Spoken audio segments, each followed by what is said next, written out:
Thank you and welcome to the show this morning.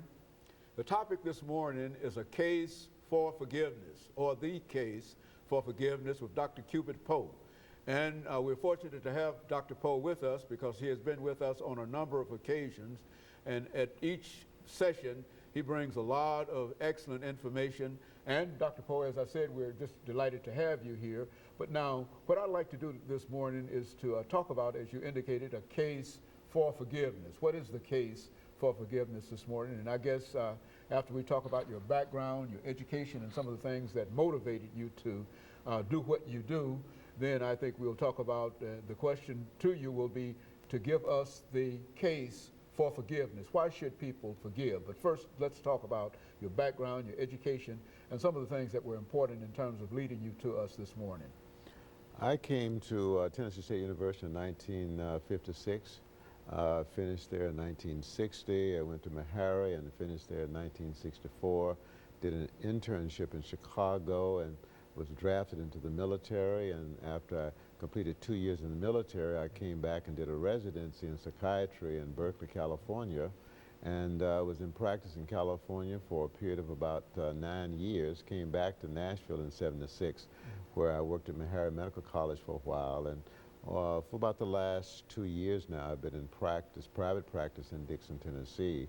I'm also an assistant minister of a church in Laverne, Tennessee called Christ Miracle Chapel. And so, Dr. Poe, you've been involved in this whole question of forgiveness yourself for a long time, and you really have counseled a large number of folks in terms of the idea of forgiveness. Ordinarily, though, Dr. Poe, when we think in terms of dealing with forgiveness, I think that we think in terms of the church more than anything else. But you're trying to broaden that as a psychiatrist this morning to tell us the case. What is the case for why should people forgive, Dr. Poe? Well, there's been quite a bit of research done over the last, I'd say, 20 years. And the research shows that there are health benefits for persons who are willing to practice forgiveness. I'm reminded of some research that was done a few years ago at Stanford University by a psychologist by the name of Dr. Fred Luskin. He took two groups of students and he advised one group to imagine getting even with persons who had hurt them in the past. He advised the other group to imagine forgiving those people who had hurt them in the past.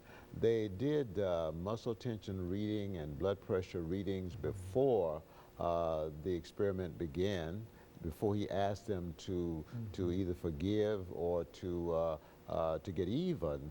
And they found out that the group that practiced forgiving persons who had offended them in the past, their muscle tension was lower and their blood pressure had dropped some.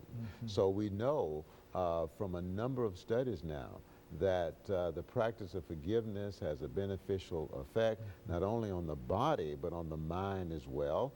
It enables people to have better relationships, it lowers blood pressure, enables you to cope with stress better, and so there are other benefits as well.